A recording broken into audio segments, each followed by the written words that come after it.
మహిళలకి మహిళా హక్కులు మరియు చట్టాలపై అవగాహన కార్యక్రమం. విధాన్ సే సమాధాన్ మహిళా న్యాయ విజ్ఞాన సదస్సు జాతీయ మహిళా కమిషన్ మరియు జాతీయ న్యాయ సేవాధికార సంస్థ ఆధ్వర్యంలో శనివారం కర్నూలు జిల్లా మండల కేంద్రమైన వెల్దుర్తిలోని ఎంపీడీఓ కార్యాలయంలో నంద్యాల జిల్లా డోన్ సీనియర్ సివిల్ జడ్జ్ మరియు లీగల్ సర్వీసెస్ చైర్మన్ తంగమణి మహిళలకి మహిళా హక్కులు మరియు చట్టాలపై అవగాహన కార్యక్రమం నిర్వహించారు. ఈ కార్యక్రమంలో సీనియర్ న్యాయవాదులు N Gopal Reddy, Kumari, SI Ashok, ICDS project officer లుక్ తదితరులు పాల్గొన్నారు.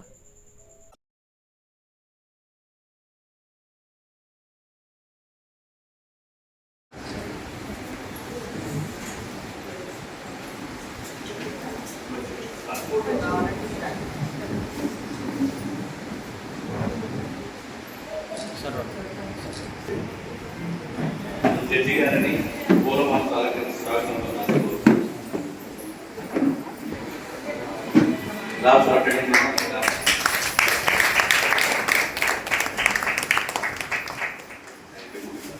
అలాగే SI sir thank you very much sir.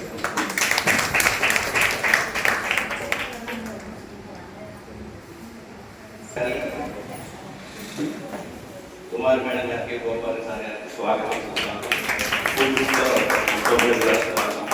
Thank you very much sir.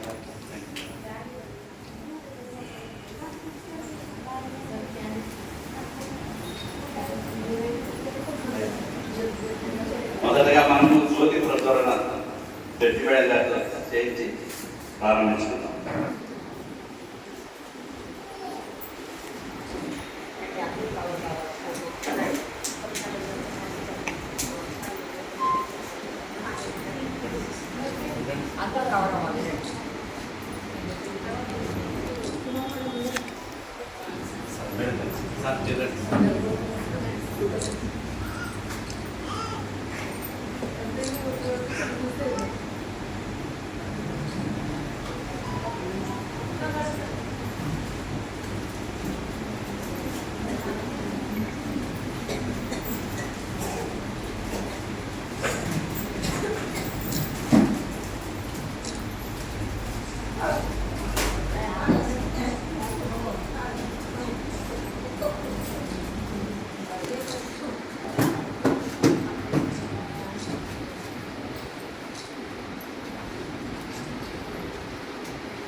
ఈ కార్యక్రమానికి వచ్చినటువంటి పాల్గొన్న వారంతా కూడా స్థానికంగా ఉండే మహిళా కార్మికులు మాత్రమే.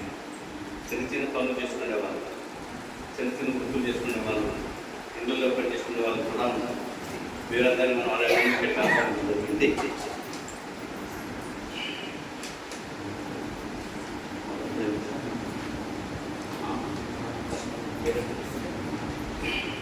ఈ కార్యక్రమం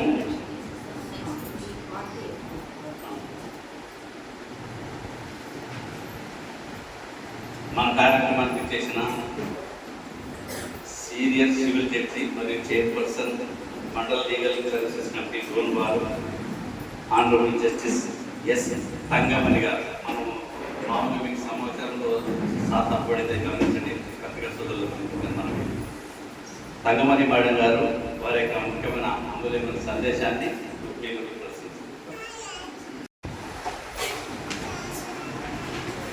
వేదిక మీద ఉన్నాను.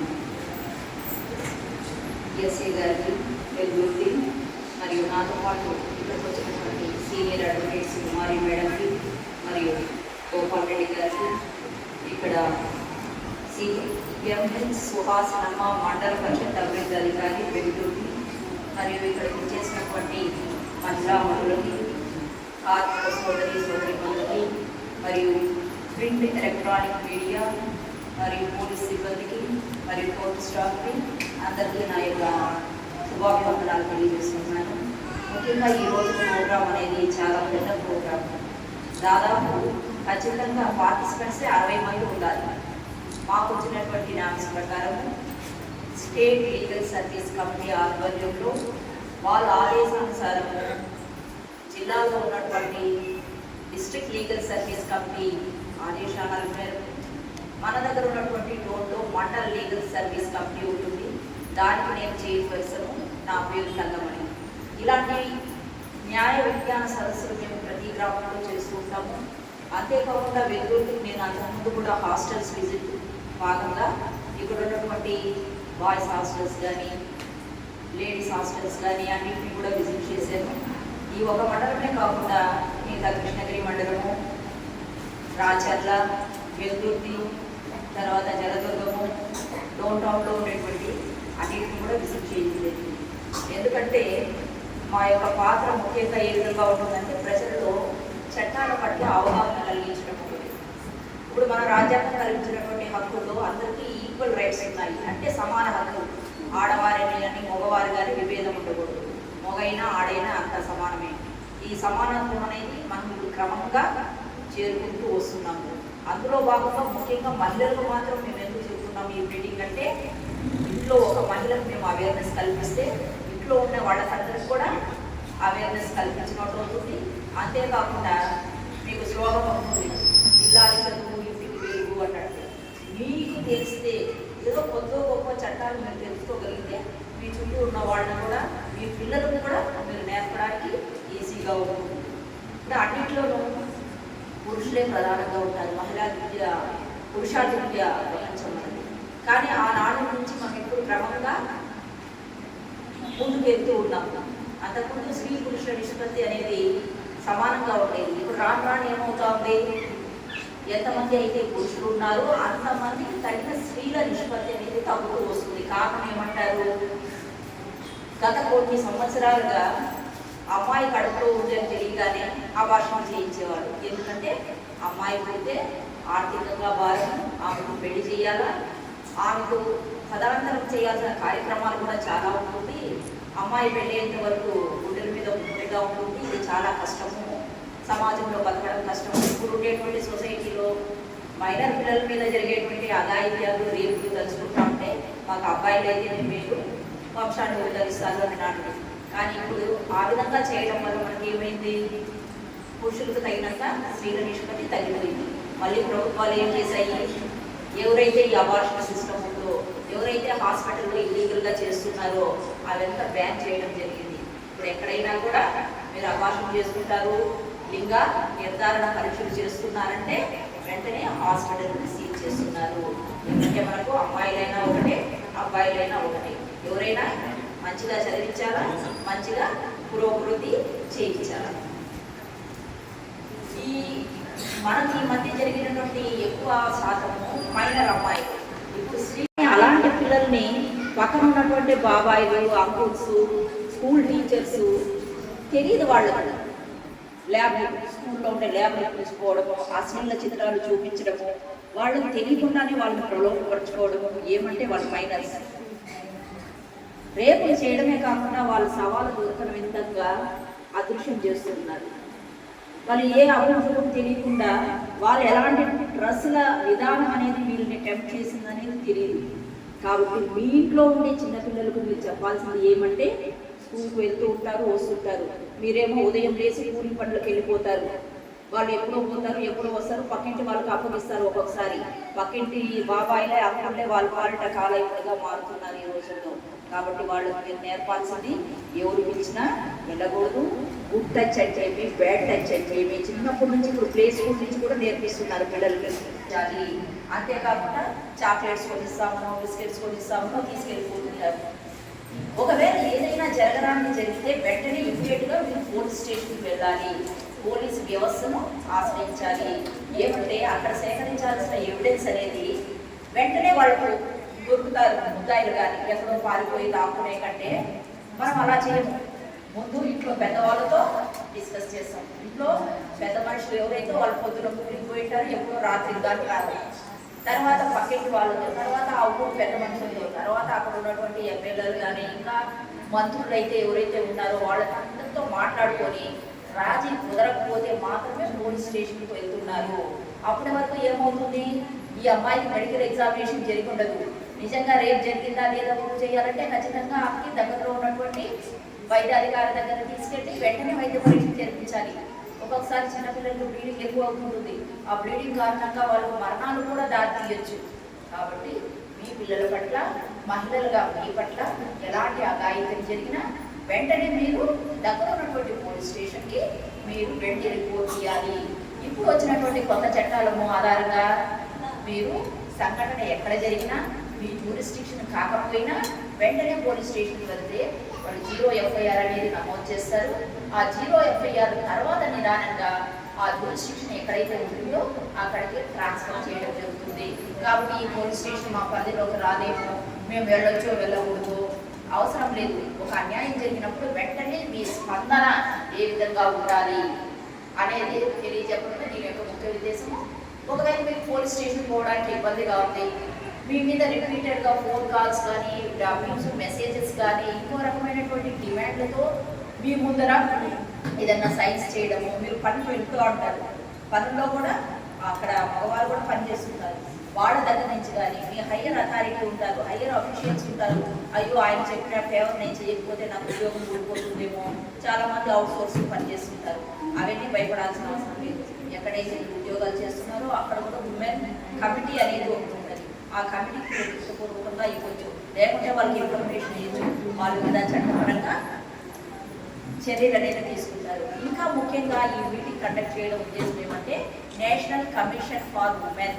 మనమంతా ఉమెన్ కాబట్టి ఈ ఉమెన్కి ఎలాంటి అన్యాయం జరిగినా నేషనల్ కమిషన్ ఫర్ ఉమెన్ అది స్టేట్లో ఉంది, నేషనల్ వైజ్గా ఢిల్లీలో ఉంది, మనకు హైదరాబాద్లో ఉంటుంది, ఇక్కడ విజయవాడ అమరావతిలో ఉంటుంది. ఏ చిన్న కంప్లైంట్ అయినా కూడా మీరు వాళ్ళ దృష్టికి తీసుకొని వెళ్ళగలిగితే, మీరు రిటర్న్గా వాళ్ళకి సబ్మిట్ చేయగలిగితే ఖచ్చితంగా ఆ సంఘటన మీద వాళ్ళు ప్రపంచవ్యాప్తంగా, దేశవ్యాప్తంగా ఆ సమస్యను ముందు పెట్టి దీనికి ఏ రకంగా తీర్పు తీసుకోవాలి అనేది తెలుస్తుంది. అంతేకాకుండా ఈ మధ్య ముఖ్యంగా మహిళల మీద జరిగేటువంటిది ఏమంటే ప్రేమ మోగులు, లవ్ చేయమని చెప్తారు. అమ్మాయికి ఇష్టం ఉండదు, ఇష్టం లేకపోయినా అమ్మాయి మైనర్గా ఉండొచ్చు, అతను రోజు వచ్చి బలవంతం పెడుతుంటారు. ఆమె ఒప్పుకోలేదనుకోండి, ఏం చేస్తాడు, ఇమీడియట్గా యాసిడ్ అటాక్ అనేది జరుగుతుంది. యాసిడ్ అటాక్ జరిగినప్పుడు ఈ మధ్య అన్ని షాప్స్లోనూ యాసిడ్ అనేది నిషేధం చేశారు. ఎక్కడ పడితే అక్కడ మనకు యాసిడ్ ఘటనలు తక్కువ పట్టడానికి వెంటనే అమ్మాయికి ఖచ్చితంగా హాస్పిటల్లో ఏ హాస్పిటల్ కన్నా వెళ్ళొచ్చు, అది గవర్నమెంట్ కానీ ప్రైవేట్ కానీ, వెంటనే ఆమెకి ట్రీట్మెంట్ అక్కడ పూర్తిగా ఉచితంగా కల్పించబడాలి. అంతేకాకుండా ఆమెకి రీహాబిలిటేషన్కి సంబంధించిన ఖర్చులు కూడా గవర్నమెంట్ కట్టిస్తుంది. అంతేకాకుండా ఆమెకి ఎన్నిసార్లు ప్లాస్టిక్ సర్జరీలో అవసరం అవుతుందో ఈ దాడి తర్వాత ఖచ్చితంగా అన్నిసార్లు ప్రభుత్వమే ఉచితంగా ఆ వైద్యానికి సంబంధించినటువంటి ఖర్చులంతా భరిస్తుంది. ఎవ్రీ టైం ప్రతి హాస్పిటల్లో 2 బెడ్స్ అనేది యాసిడ్ దాడిలో బాధపడిన వాళ్ళకి కేటాయించడం జరుగుతుంది. ఈరోజు మా హాస్పిటల్ ఖాళీ లేదు, బెడ్లు లేవు, మీరు ఎన్నుకోండి అని చెప్పడానికి లేదు. ఖచ్చితంగా 2 బెడ్స్ అనేది రిజర్వ్ చేసి పెట్టి ఉంచాలి. అంతేకాకుండా తర్వాత వాళ్ళు కేసు పెట్టుకున్న వాళ్ళకి శిక్షతో పాటు ఏం జరుగుతుందంటే కాంపన్సేషన్, రేప్ విక్టిమ్లో కానీ ఈ యాసిడ్ అటాక్ దాడిలో కానీ ఖచ్చితంగా గవర్నమెంట్ తరఫున కాంపన్సేషన్ వస్తుంది. మీరు ఏ రాజకీయ నాయకుల ఒత్తిళ్లకు, మీ ఊళ్ళో ఉన్నటువంటి పెద్ద మనుషుల ఒత్తిళ్లకు లోనయ్యి వాళ్ళు ఎంతో కొంత కట్టిస్తారమ్మా, మీరు తీసుకొని కేసులు పెట్టద్దండి అంటే కాదు. నేరం చేసిన వాడికి శిక్ష ఖచ్చితంగా పడాలి అంటే పోలీస్ స్టేషన్లో మీరు కేసు నమోదు చేయాలి. వింటా ఉన్నారా? మీకోసం ఇంత దూరం వచ్చి చెప్తా అంటే. తర్వాత స్త్రీలకు 0 to 100 years ఆమె ఎంతకాలం బతుకుందో అంతకాలం వరకు మోడస్ట్రీ అంటే శీలం అనేది ఖచ్చితంగా ఉంటుంది. ఇప్పుడు పుట్టిన బేబీ అమ్మాయికి తెలీదు 0 to చనిపోయేంత వరకు. మహిళ ఆమె వృద్ధురాలే కావచ్చు. ఈ మధ్య కూడా వృద్ధుల మీద కూడా రేపులు జరుగుతూ ఉన్నాయి. కాబట్టి వాళ్ళ యొక్క శీలానికి భంగం కలిగించేటువంటి ఏ దుశ్చర్య అయినా కూడా మనము ఖచ్చితంగా కేసులు పెట్టాల్సిందే. అది చిన్నదైనా పెద్దదైనా మీరు పోలీస్ స్టేషన్కి వెళ్ళి కేసులు పెట్టుకోవాలి. ఏమంటే అమెరికా లాంటి దేశాల్లో ఏమవుతుంది, చిన్న పిల్లలు కనీసం ఇట్లా బుగ్గను కూడా గిల్లకూడదు మనం, అక్కడ అఫెన్స్ అది. కానీ మన ఊర్లలో ఏం జరుగుతుంటుంది, పిల్లల మీద ఏకంగా రేపులే చేస్తున్నారు. అక్కడికి ఇక్కడికి ఎంత తేడా ఉంది గమనించారా మీరు? కాబట్టి మనం కూడా పాశ్చాత్య దేశాల్లో ఉండేటువంటి కఠినమైనటువంటి చట్టాలని అమలులోకి తీసుకొని వచ్చి ఆ అవేర్నెస్ అనేది మీ వద్ద నుంచే రావాలా. దేన్ని కూడా చాలా ఈజీగా తీసుకోకూడదు. ఇప్పుడు కాలేజీ అమ్మాయిలు చాలామంది హాస్టల్స్లో ఫ్యాన్లు ఊరేసుకుంటున్నారు, అమ్మాయిలు కానీ అబ్బాయిలు కానీ. ఎందుకు? వాళ్ళకు వ్యతిరేకంగా జరిగేటువంటి ఈ లవ్ మ్యాటర్స్ కానీ, ఈవ్ టీజింగ్ కానీ, ర్యాగింగ్లు కానీ, ఇవన్నీ కూడా వాళ్ళు స్టార్టింగ్ స్టేజ్లోనే వాళ్ళు వార్డర్స్కి అయితేనేమి, వాళ్ళ ఇంట్లో తల్లిదండ్రులకి అయితేనేమి చెప్పినారనుకోండి, అది అంతటితో మనం కంట్రోల్ చేయడానికి ప్రయత్నం చేస్తాము. వాళ్ళు దాని గురించి అంత తీక్షణంగా ఆలోచించి అంతటి ఘోరమైనటువంటి స్టెప్ తీసుకునేదాన్ని మనము ఆదిలోనే మనము ఖండించవచ్చు. మీ పిల్లలకు కూడా మీరు చెప్పి పంపిస్తుంటారు, బస్సులో వెళ్ళేటప్పుడు కానీ, హాస్టల్స్లో ఉండేటప్పుడు కానీ, వాళ్ళ దగ్గర సెల్ ఫోన్స్ ఉంటే వాటిల్లో వచ్చేటువంటి అన్నోన్ నెంబర్స్కి అయితేనేమి, ఫేస్బుక్లో పరిచయాలు, ఇన్స్టాగ్రామ్లో పరిచయాలు, ఇవన్నీ కూడా ఆ వయసులో వాళ్ళకి తెలియకపోవచ్చు. అవన్నీ చెప్పాల్సిన బాధ్యత స్కూల్స్లో అయితే టీచర్స్కి, ఇంటి దగ్గర అయితే పేరెంట్స్కి ఖచ్చితంగా ఉంటుంది. అంతా చేసి పిల్లల్ని అత్తవారింటికి పెళ్లి చేసి పంపించినారనుకోండి, అక్కడ కూడా వాళ్ళకి హరాస్మెంట్ ఉంటుంది. ఎందుకంటే ఈ అమ్మాయి ఒకటే కొత్తగా ఆ ఫ్యామిలీలోకి వెళ్తుంది, అక్కడ చాలా సమస్యలు ఉంటాయి. అవన్నీ అడ్జస్ట్ చేసుకోవాలా. అడ్జస్ట్ చేసుకోగలిగిందంటే అవి ఖచ్చితంగా చేసుకుంటుంది. అలాంటి ఒత్తిళ్ళనంతా, ఆ హింసనంతా భరించి ఇంకా భరించిన చేత కాకుంటే ఖచ్చితంగా పేరెంట్స్కి చెప్తుంది. పేరెంట్స్ ఏం చేస్తారు, సర్దుకోమ్మ అక్కడే ఉంటూ ఇంకొన్ని రోజులు బాగా అయిపోతుందిలే అంటారు.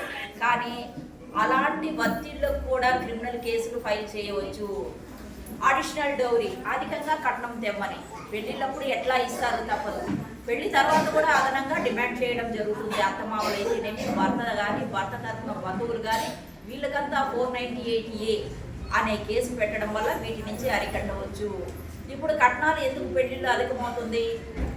పిల్లకి అమ్మాయికి స్త్రీధనం కింద ఇవ్వడం వల్ల. ఇప్పుడు అబ్బాయిలతో పాటు అమ్మాయిలను కూడా మీరు బాగా చదివించినారనుకోండి, వాళ్ళు చదువుకొని వాళ్ళ కాళ్ళ మీద నిలబడి ఏదో ఒక గవర్నమెంట్ ఉద్యోగమో, ప్రైవేట్ ఉద్యోగమో, వాళ్ళకి కావాల్సినటువంటి మనీ వాళ్ళు ఎర్న్ చేసినారనుకోండి, కట్నాలతో పని ఉండదు. చేసే పిల్లలకి పెళ్లి సంబంధాలు దండిగా అధికంగా వస్తుంది. ఎందుకు? ఆమె నెల నెల సంపాదిస్తుంది కాబట్టి. కాబట్టి స్త్రీలకు ఆర్థిక స్వావలంబన ఎంతో కొంతగా ఆమె సంపాదించుకోవాలి. ఒక 10th చదివింది అనుకోండి, ఏ కుట్టు మిషను, ఏ బ్యూటీ పార్లర్ కోర్సు, ఇంకో చిన్న చిన్న పనులు, ఏదో ఒక పరిశ్రమ వెళ్ళడము, ఏదో ఒకటి ఖచ్చితంగా ఆమెకి నెల అయితే కొంత మనీ అనేది ఆమెకు ఉండాలి. పెళ్ళి అయినా పెళ్ళి కాకముందైనా చదివిన తర్వాత ఏ స్త్రీ కూడా ఖాళీగా ఉండకూడదు. ఇవంతా అయిన తర్వాత భర్త దగ్గర నుంచి విడిపోయిన తర్వాత పెళ్లి చేసినప్పుడు చాలా డబ్బులు ఖర్చు పెట్టింటారు, వచ్చిన వాళ్ళు భోజనాలు చేసింటారు, వెళ్ళిపోయింటారు. కానీ వరణం కోరేసరికి భర్త ఇవ్వడు. ఈవెందో ఆయన గవర్నమెంట్ ఎంప్లాయీ అయినా కూడా నెలకు కట్టిడు డబ్బులు. అలాంటప్పుడు ఏం చేయాలంటే మెయింటెనెన్స్ కేసెస్ మీరు వేసుకోవచ్చు. దీనికంతటికి మూల కారణం ఏమంటే ఆ అమ్మాయికి మైనారిటీ తీరకముందే పెళ్లిళ్ళు చేసేస్తా అన్నారు. ఏమంటే బాల్య వివాహాలు. అవి ఇప్పుడు బాల్య వివాహాలు చేయడం వల్ల ఏమవుతుంది, ఆమెకు మానసికంగాను శారీరకంగాను పరిపక్వత అనేది ఆమెకు ఉండదు. మీరు చాలా మట్టుకు అంగన్వాడీ స్కూల్స్లో అయితేనేమి, మీ దగ్గర ఉన్నటువంటి చైల్డ్ వెల్ఫేర్ డిపార్ట్మెంట్లు కానీ, ICDSలో కానీ వీటి గురించి అవేర్నెస్ చాలా ఎక్కువగా ఉంటుంది. ఎక్కడైనా బాల్య వివాహాలు జరుగుతుంది, అమ్మాయికి 18 సంవత్సరాలు లోబడి, అబ్బాయిలకి అయితే 21 సంవత్సరాలకు లోబడి జరుగుతూ ఉందంటే వెంటనే పోలీసు వాళ్ళకి ఇన్ఫర్మేషన్ ఇవ్వాలి, చైల్డ్ వెల్ఫేర్ డిపార్ట్మెంట్కి చెప్పాలి. తర్వాత లేబర్ డిపార్ట్మెంట్, చిన్నపిల్లలను పనిలో పెట్టుకుంటూ అంటారు, బీడీ కర్మాగారంలోనైతే టీ షాపుల్లో కానీ వెల్డింగ్ షాపుల్లో కానీ పంచర్ షాపుల్లో కానీ 14 సంవత్సరాలు నిండిన పిల్లలు ఖచ్చితంగా స్కూల్కి వెళ్ళాలి. వాళ్ళు పూర్తిగా ఉచితంగా అన్ని స్కూల్లోనూ ఉచిత విద్య ఉంటుంది. ఆ విధంగా లేదనుకోండి, పిల్లల్లో ఆ ఏజ్లో అనేది మైండ్ అనేది సరిగ్గా పరిపక్వం చెందదు. అక్కడ అథారిటీ వెళ్ళినప్పుడు అక్కడ అడ్జస్ట్ కాలేరు, ఏరిపోని ప్రాబ్లమ్స్ వస్తుంది. ఇప్పుడు చాలా వరకు అరికట్టబడింది బాల్య వివాహాలు. ఇంకా కూడా మీ గ్రామాల్లో ఎక్కడన్నా ఆ విధంగా జరుగుతూ ఉంటే ఖచ్చితంగా వాటిని అరికట్టాల్సిన బాధ్యత, నివారించాల్సిన బాధ్యత మనందరి మీద ఉంది. అంతేకాకుండా ఆ పెళ్లికి వచ్చినటువంటి అబ్బాయి తరఫున తల్లిదండ్రులు కానీ, అమ్మాయి తరఫున తల్లిదండ్రులు కానీ, అక్కడికి వచ్చినటువంటి పురోహితులు కానీ, బంధుమిత్రులు కానీ అందరి మీద కేసు పెట్టడానికి అవకాశం ఉంది. కేసే కాకుండా అందులో ₹1,00,000 వరకు కూడా మీకు జరిమానా విధించడం జరుగుతుంది. ఖచ్చితంగా వాటిని ఆపే ప్రయత్నం మనం చేయాలా. చదువుకునే పిల్లలంతా స్కూల్లో ఉండాలా, పనిలో కాదు. అదేవిధంగా మీరు వెళ్ళే పరిశ్రమకైతేనేమి, ఎక్కడన్నా కూలి పనులకు కానీ మగవాళ్ళతో సమానంగా మీకు కూడా సమాన వేతనం ఇవ్వాలి. ఆ విధంగా ఇవ్వలేదనుకుంటే మీరు ఖచ్చితంగా డిమాండ్ చేయొచ్చు. ఇద్దరు చేసేది ఒకే పని కదా, మాకెందుకు కొద్దిగా తక్కువ ఇస్తున్నారంటే ఇప్పుడు చాలా వరకు కొద్దిగా తక్కువ ఇస్తున్నారు. కానీ మనకు వచ్చినటువంటి సమాన వేతన హక్కు అనేది ఇద్దరికి కూడా, మగైతే ఆడైతే ఇద్దరికి కూడా సమానమైనటువంటి కూలీలు ఇవ్వాలి. మీరు పనిచేసే పరిశ్రమలో ఖచ్చితంగా మీకు టాయిలెట్స్ ఉండాలి, రెస్ట్ రూమ్స్ ఉండాలి. బాలిక స్త్రీలకైతే పిల్లలకు పాలు ఇవ్వడానికి ఒక రూమ్ కేటాయించబడాలి. ఇవన్నీ కొత్తగా వచ్చినటువంటి చట్టాల్లో ఇంక్లూడ్ చేశారు. కానీ చాలా వరకు ఇది చాలా ఫ్యాక్టరీస్లో అయితేనేమి ఎక్కడ ఇంప్లీట్ చేసి ఉంటారు. వాటినంతా మనం క్వశ్చన్ చేసినాం అనుకోండి. అందుకే మేము అప్పుడప్పుడు విజిట్స్కి వెళ్తూ ఉంటాము. ఇక్కడ కరెక్ట్గా ఉందా, ఉండాల్సిన నామ్స్ ఉందా, హాస్టల్లో కరెక్ట్గా మెనూ పెడుతున్నారా, హెడ్ మాస్టర్లు కరెక్ట్గా వస్తున్నారా, టీచర్స్ వర్క్ చేస్తున్నారా, మీరెవరు వాళ్ళని క్వశ్చన్ చేయడానికి ఉండదు. మేమైతే వెళ్తాము, పోలీసు వాళ్ళు కూడా చూస్తూ ఉండాలి. వాళ్ళకు కలిగినటువంటి కావాల్సినటువంటి రక్షణ సౌకర్యాలు కల్పించాలి. అందువల్లనే ఈరోజు పోలీసు వాళ్ళు కూడా ఈ మీటింగ్లో భాగంగా చేయడం జరిగింది. మీరు ఎప్పుడైతే పోలీస్ స్టేషన్కి ధైర్యంగా వెళ్ళి ఒక రిపోర్ట్ ఇవ్వగలుగుతారో వెంటనే వాళ్ళు ఖచ్చితంగా యాక్షన్ తీసుకుంటారు. అంతేకాకుండా ఇప్పుడు వచ్చినటువంటి కొన్ని కోర్ట్స్ పెట్టారు మనకు, పోస్కో కోర్ట్స్ అని. దీని యొక్క ముఖ్య ఉద్దేశం ఏమంటే సత్వరంగా న్యాయాన్ని అందజేయడము, వచ్చినటువంటి కేసుల్ని 6 నెలల లోపల 3 నెలల లోపల డిస్పోజల్ చేయాలి. ఇప్పుడు చాలా మటుకు ఆడపిల్లలు ఇంట్లో ఉంటారు, ఆడపిల్లలతో పాటు తండ్రి ఉంటారు ఆ ఇంట్లో. ఆ తండ్రి ఒక్కొక్కసారి పిల్లలు ఏం జరుగుతుందంటే వాళ్ళకి తెలుసో తెలియకో తండ్రులే వాళ్ళ మీద అఘాయిత్యాలు చేస్తారు. ఇంట్లో ఉండే బాబాయిలు, ఇంట్లో ఉండే మేనమామలు. అలాంటి కేసులు సత్వరంగా న్యాయం జరగాలంటే పోస్కో కోర్టులు ప్రతి జిల్లాలోనూ నెలకొల్పారు ఈ మధ్య. అన్నమాట మాకు దిక్కే ఊరంటే అప్పుడు వెంటనే జడ్జి గారు ఏం చేస్తారంటే, అమ్మ మీ తండ్రి ఎలాంటి వాడో మీకు తెలియదని తెలియదు, అది మీ కుటుంబానికే కాదు సొసైటీ కూడా చాలా బ్యాడ్, కాబట్టి అతన్ని శిక్ష పడడం కంటే మీకు కావాల్సినటువంటి సదుపాయాలు, మీరు ఎంతవరకు చదువుకున్నారు, మీ ఇంట్లో వాళ్ళకి ఎలాంటి స్థితిగతులు ఉన్నాయో వాళ్ళకు ఉద్యోగ అవకాశాలు కల్పించడము అంతా కూడా గవర్నమెంటే భారం తీసుకుంటుంది. మీరు దీని గురించి ఆలోచించాల్సిన పని లేదు. తండ్రిగా ఉండడానికి అతనికి ఎలాంటి అర్హత లేదని ఆ శిక్షను అట్లా వేసి వాళ్ళు పంపిస్తారు. ఇదైతే మనకు బయటకు వచ్చినటువంటి కేసు. బయటకి రాని ఒక చిన్న సైన్ అంటే ఒక సైన్య కూడా ఇట్లా చేయకూడదు అనమాట. ఇట్లా రా అని పిలవడం, ఏదైనా బ్యాడ్ పోస్టర్ మీకు ప్రదర్శించడం, లేకుంటే మీ సెల్ ఫోన్స్, చాలా మంది విలేజెస్లో సెల్ ఫోన్స్ వాడుతూ ఉంటారు. దాంట్లో ఏం మెసేజెస్ వచ్చేది తెలియదు.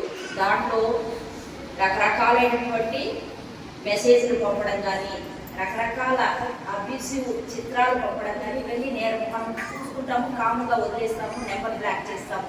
అవన్నీ రిపీటెడ్గా ఒక మనిషి చేస్తున్నాడు అనుకోండి, ఖచ్చితంగా అతను శిక్షార్హుడు. ఫస్ట్ టైం ఆ విధంగా చేసిన దానికి ఒక రకమైన శిక్ష ఉంటుంది. మళ్ళీ రిపీటెడ్గా ఆ విధంగానే చేస్తుంటే శిక్షాకాలము, శిక్ష యొక్క ఫైన్స్ అంతా కూడా పెరిగిపోతూ ఉంటుంది. దీని అంత చిన్న సమస్యగా తీసుకొని వదిలేయడానికి లేదు. ఏమంటే మహిళలకు ఉండేటువంటి ఒకే ఒకటి శీలము. ఆ శీలానికి ఏ విధమైనటువంటి బద్దలు కలిగినా కూడా మీరు ఖచ్చితంగా వాళ్ళ మీద కంప్లైంట్ చేయొచ్చు. చాలా చోట్ల వాళ్ళ వేషధారణ సరిగ్గా ఉండదండి, అందుకోసమే మేము కామెంట్స్ చేశాము, అందుకోసమే మా మైండ్లో అంత చేంజెస్ జరిగి ఈ విధంగా చేశామని. అది తప్పు. ఈ పాశ్చాత్య దేశంలో మనం సివిలైజ్డ్ సొసైటీలో ఉన్నప్పుడు ఎవరి కంఫర్ట్ కలిగినటువంటి దుస్తులు వాళ్ళు ధరించవచ్చు. ఇప్పుడు బాంబేకి వెళ్తాము, అక్కడ అమ్మాయిలు జీన్స్ ప్యాంట్లు వేసుకుంటారు, గౌన్స్ వేస్తారు, ఎవరు కూడా క్యాజువల్గా ఉంటారు. కానీ మన విలేజ్ పల్లెటూరుకు వచ్చిన టౌన్కి వచ్చిన ఒక విచిత్రంగా చూస్తారు. ఎందుకు? మగవాళ్ళు రావాల్సినటువంటి మార్పు ఇక్కడ రాలేదు. అక్కడ ఉండే క్యాజువల్ ఇక్కడ మనం సాధించలేకపోతున్నాము. కాబట్టి దుస్తుల విషయంలో కూడా ఎవరి కంఫర్ట్ తగినటువంటి బట్టలు వాళ్ళు వేసుకోవచ్చు. ఆ వేషాల గురించి కామెంట్ చేసినా కూడా శిక్షార్హులు. అంతేకాకుండా ఇప్పుడు హాస్టల్స్లో చదువుకునే అమ్మాయిలు కూడా మీరు వాళ్ళ యొక్క బాధ్యతలు తెలుసుకోవాల్సిన అవసరం ఉంది. ప్రతిదీ గవర్నమెంట్ మీకు ఫ్రీగా ఉచితంగా ఇస్తున్నప్పుడు మీరే వాటిని డిమాండ్ చేసి తీసుకోవాలి.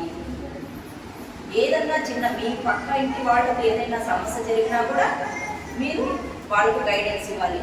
ఇప్పుడు ఇక్కడ వచ్చేది 60 మంది మాత్రమే, కానీ మీ ఊళ్ళో చాలా మంది ఉంటారు. వాళ్ళకి తెలియదు, వచ్చే ఓపిక ఉండదు, తెలుసుకోలేకపోతారు.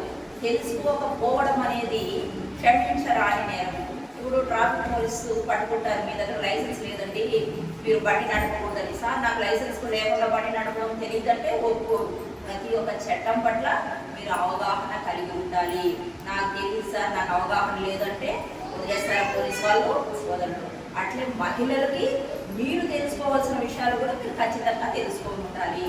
అట్లా తెలుసుకోలేదనుకోండి, ఎవరన్నా ఏమన్నా కూడా మనం ఇట్లా పడుకుంటా పోతా ఉండాల్సిందే, ఇది పురుషాధిక సమాజము, మనం అంటే అన్నారులేండి. కుటుంబంలో అత్తమామని హింస పెట్టినారా కానీ ఇంతకుముందంతా ఏమి భర్త తాగేసి వచ్చుకోటినా గమనం పట్టుకునే వాళ్ళు, వేరే ఆప్షన్ ఉండేది కాదు. ఏం చేస్తున్నారు? వెంటనే పోలీస్ స్టేషన్కి వస్తున్నారు. అలా మనల్ని మనము మోల్డ్ చేసుకుంటూ పక్క వాళ్ళకి కూడా మనకు తెలిసిన విషయాలు చెప్తూ, స్కూల్ పిల్లలకు కూడా తగిన సూచనలు సలహాలు చెప్తూ, మీకు ఎలాంటి ఇబ్బంది కలిగినా వెంటనే పోలీస్ వాళ్ళకి ఫిర్యాదు చేయాలి. అదేవిధంగా పిల్లల విషయంలో ఏదైతే చైల్డ్ వెల్ఫేర్ డిపార్ట్మెంట్స్ ఉంటాయి, అదేవిధంగా పిల్లల్ని పనికి పంపించకూడదు. వెంటనే పోలీస్ వాళ్ళు మిమ్మల్ని పోలీస్ స్టేషన్ తీసుకుంటుంటారు. వెంటనే వాళ్ళకి చైల్డ్ లేబర్ డిపార్ట్మెంట్ ఉంటుంది, లేబర్ డిపార్ట్మెంట్ ఉంటుంది, అందులో కంప్లైంట్ చేయొచ్చు. మేము ప్రతిసారి రైడ్లు వెళ్తూ ఉంటాము, దుకాణాల్లో పనిచేస్తూ ఉంటారు, మందు ఉంటే సామాన్లు తయారు చేసే దగ్గర ఉంటారు. ఏమంటే పిల్లల యొక్క లేబర్ అనేది చాలా చీప్గా వస్తుంది వాళ్ళకి. పెద్దవాళ్ళకి ఒక రోజు పనికి ఇవ్వాలంటే 1000 రూపాయలు 500 ఇవ్వాలా, పిల్లలైతే 200 ఇచ్చేస్తారు, పంపించేస్తారు. ఈ పరిశ్రమ అనేది మన దగ్గర తక్కువగానే ఉత్తరప్రదేశ్ లక్నో అయితే చిన్న చిన్న అల్లికలు కుట్లు వేస్తారు. అది చిన్న పిల్లలైతే చాలా ఫాస్ట్గా చేస్తారని చిన్నపిల్లలు మాత్రమే తీసుకుంటారు. అదేవిధంగా గాజు మీద అద్దాలు అనిపించే పని, అవి చిన్న పిల్లలు చిన్న చేతితో టక్కని చేసేస్తారు. పెద్దవాళ్ళు చేసే కంటే వాళ్ళు ఈజీగా చేస్తారు. అట్లా చోటంతా కూడా ఈ రైట్స్ జరిపి కళ్ళు తింటాయి. ఏమంటే వాళ్ళకి అవయవాలు సక్రమంగా డెవలప్ అయి ఉండవు. అంతేకాకుండా ముఖ్యంగా ఉమెన్కి నేను చెప్పాల్సింది ఏమంటే, ఉమెన్ ట్రాఫికింగ్ అంటే అమ్మాయిల్ని కిడ్నాప్ చేసి వేరే వృత్తుల వాళ్ళకి అమ్మేయడం. ఇప్పుడు ప్రాస్టిట్యూషన్ ఉంది. ఈ బాంబే ఈ పక్క కూడా ఇక్కడ నుంచి అమ్మాయిలు కిడ్నాప్ చేసడం, అబ్డక్ట్ చేయడం, అక్కడ వాళ్ళకి అమ్మేయడము, అక్కడ వాళ్ళు డబ్బుల పరంగా సంపాదన చేసుకోవడం. ఈ విషయము అమ్మాయిలకే కాదు అబ్బాయిలు కూడా కిడ్నాప్ చేస్తున్నారు. ముఖ్యంగా చిల్డ్రన్ వాళ్ళ అవయవాలని తీసుకొని వాళ్ళతో ఒక బిజినెస్ జరిపే ముఠానే ఉంటుంది. కాబట్టి ఎక్కడైనా పిల్లవాళ్ళు తప్పిపోయినారంటే వెంటనే పోలీసు వాళ్ళకి కంప్లైంట్ చేసి వెంటనే ట్రాక్ చేస్తారు. ఆ విధంగా కాకుండా రాష్ట్రం దాటిపోయి దేశం దాటిపోయినారనుకోండి, మనం చేయగలిగేది ఏమీ ఉండదు. పిల్లల్ని వాళ్ళకు ఫైనాన్షియల్గా వాళ్ళ దగ్గర నుంచి డబ్బులు రాబట్టుకోవడం కానీ, వాళ్ళ అవయవాలు వేరే వాళ్ళకి ఇచ్చేయడం కానీ, దానం చేయడం కానీ, వాటిని అమ్మి చేసుకోవడం కానీ, ఇవన్నీ కూడా నేరాలే. పిల్లోడు తప్పిపోయినాడంటే ఏదో తప్పిపోయినాడు మళ్ళీ వస్తాడు అనుకోవద్దండి, ఖచ్చితంగా పోలీస్ కంప్లైంట్ ఇవ్వాలి.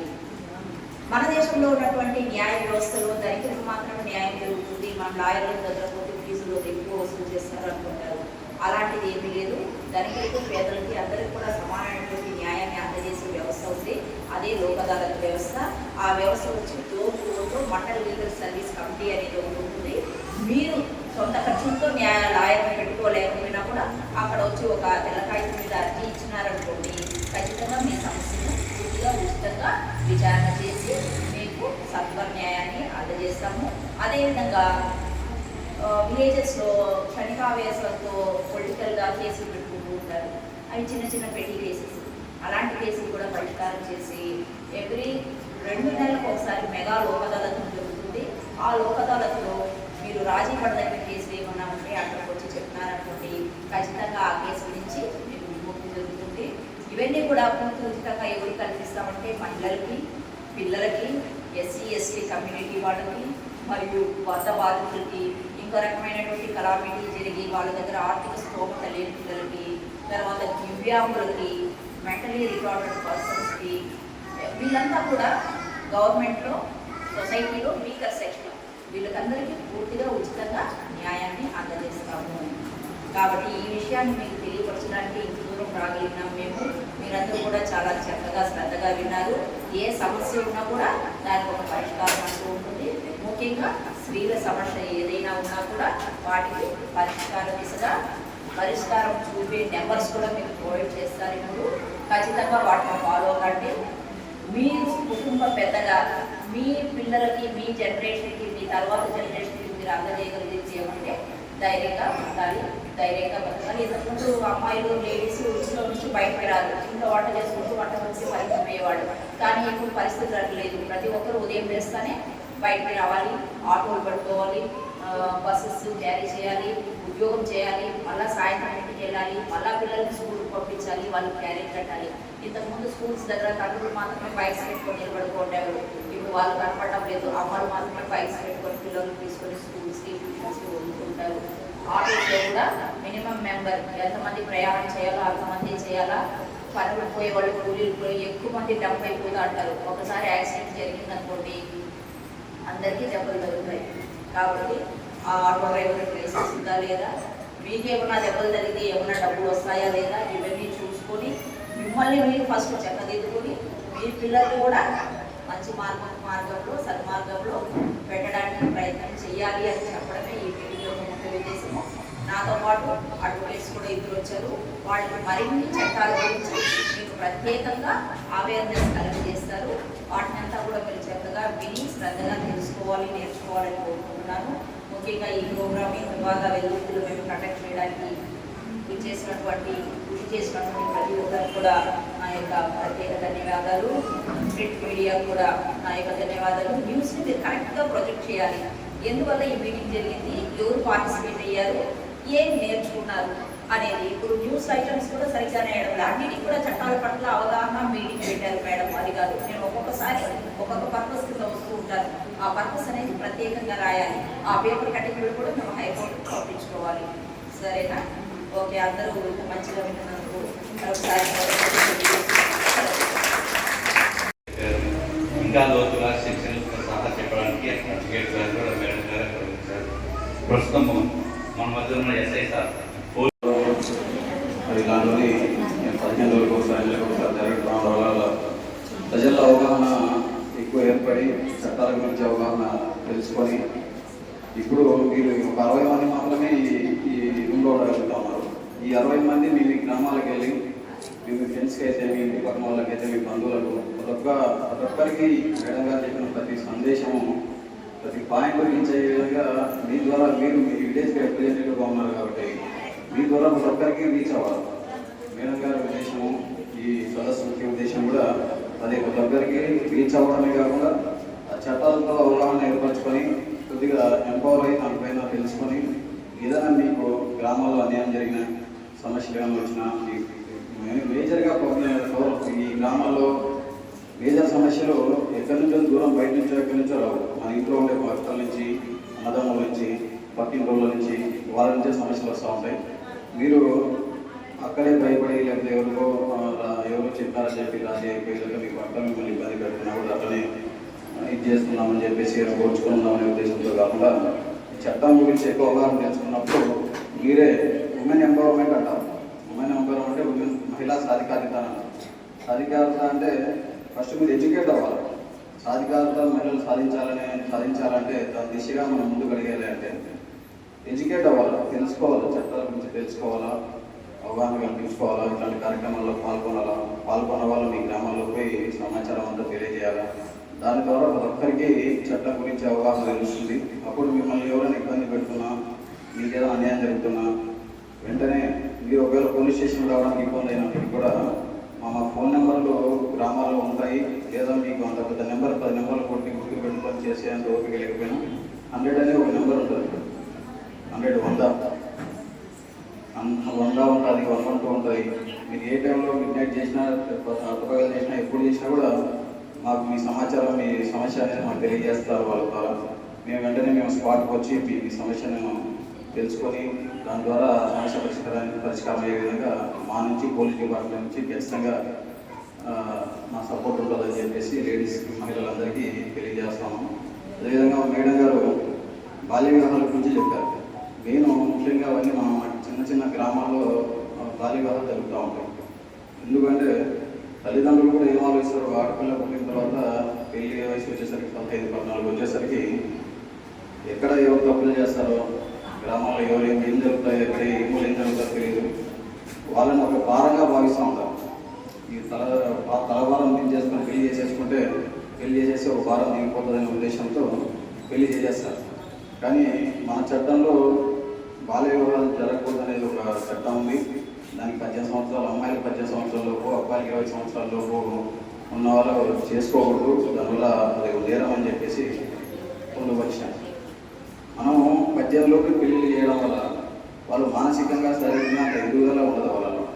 వాళ్ళకి ఆ చట్టం గురించి, సమాజం గురించి, భార్యాభర్తల బంధాల గురించి, అత్తమామలతో ఉండే అనుబంధాల గురించి తెలియదు. అప్పటిదాకా మన ఇంట్లో పొద్దున్న చాలా సంతోషంగా లేచింది, తన సంతోషంగా పుట్టింట్లో ఉన్నట్టు మెట్టింట్లో ఉండడానికి కుదరదు. పెళ్లి చేసి మీరు పంపించేసి బాగా నడుస్తుంటారు అనుకుంటారు. కానీ మెట్టింట్లో మన ఇంట్లో ఉన్నంత స్వేచ్ఛ, స్వతంత్రం ఉండదు. అక్కడ వాళ్ళు ఇబ్బంది పెడుతూ ఉంటారు. భర్త నుంచి కానీ, అత్తమామల నుంచి కానీ ఎన్నెన్నో ఇబ్బందులు పెడుతూ ఉంటారు. వాళ్ళు అన్నీ ఆ అవగాహన కల్పించుకోవాలంటే కనీసం ఒక వయసు అనేది ఉండాలి. వాళ్ళు శారీరకంగా, మానసికంగా కొంచెం దృఢత్వం ఉండాలి. వాళ్ళు తెలుసుకోగలగాలి. కనీసం 18 సంవత్సరాలు ఉండగలిగితే వాళ్ళకి ఆ అవగాహన ఉంటుంది, సమాజం పట్ల బాధ్యత ఉంటుంది. ఈ సంసారం పట్ల, సమాజం పట్ల బాధ్యతగా ఉంటారు. కాబట్టి కొన్ని సమస్యలు వచ్చినా కూడా వాళ్ళు ఎదుర్కోగలిగే శక్తి, జ్ఞానము ఇవన్నీ సంపాదించుకోగలుగుతారు. కాబట్టి 18 సంవత్సరాలలోపు ఎవరికి పిల్లలకి పెళ్లి చేయడం అంతా నేరం. మీరు గ్రామాల్లో 18 సంవత్సరాల పిల్లలకి పెళ్లి చేయడం తప్పే కాకుండా మేడం గారు చెప్పినట్టు ఆ పెళ్లికి ఇలాంటి పెద్ద మనుషులు, మీ భర్తలు కానీ, మీ పెద్దలు కానీ ఆశీర్వదించడానికి వెళ్తారు, మంచిగా ఉండాలని చెప్పేసి. అట్లాంటి వాళ్ళ మీద కూడా అమ్మాయి తల్లిదండ్రులు, అబ్బాయి తల్లిదండ్రులు తెలిసి కూడా, వాళ్ళ మైనర్ వివాహం మీద తెలిసి కూడా మీరు దాన్ని ఖండించకపోవడం, దాన్ని ఎంకరేజ్ చేయడం కూడా అది కూడా నేరం. వాళ్ళ మీద కూడా శిక్ష కేసు నమోదు. కేవలం మహిళలను ఉద్దేశించే చట్టాలను చాలా కఠినతరం చేసినారు. మీకు న్యాయం జరగాల, మీ కుటుంబం న్యాయం జరగాలని చెప్పేసి ఉద్దేశంతో ఒక చట్టాలని బాగా బదిలాగా పెట్టాను. కాబట్టి మీరు చట్టాలకు వచ్చి ఇట్లాంటి కార్యక్రమాలు, ఎలాంటి కార్యక్రమాలు ఏర్పాటు చేసినా ఖచ్చితంగా పాల్గొనండి, అవగాహన తెలుసుకోండి. సార్ వాళ్ళు కానీ, మేడం వాళ్ళు చెప్పినవన్నీ వినండి. మీరు మళ్ళీ మీ గ్రామాల్లో వెళ్ళి మీ అందరికీ, బంధుమిత్రులందరికీ చెప్పండి. ఏ సమస్య వచ్చినా పోలీస్ స్టేషన్కి రండి. రాలేని పక్షంలో 100 కానీ 100 కానీ ఫోన్ చేయండి. ఎప్పుడు మేము 24 గంటలు మీకు అందుబాటులో ఉంటాం. మీకు అందుబాటులో ఉండి మీకు సమస్య పరిష్కారం అయ్యే దిశగా ప్రయత్నిస్తామని చెప్పి ఈ అవకాశం ఇచ్చిన మీ అందరికీ ప్రత్యేకంగా థ్యాంక్ యూ.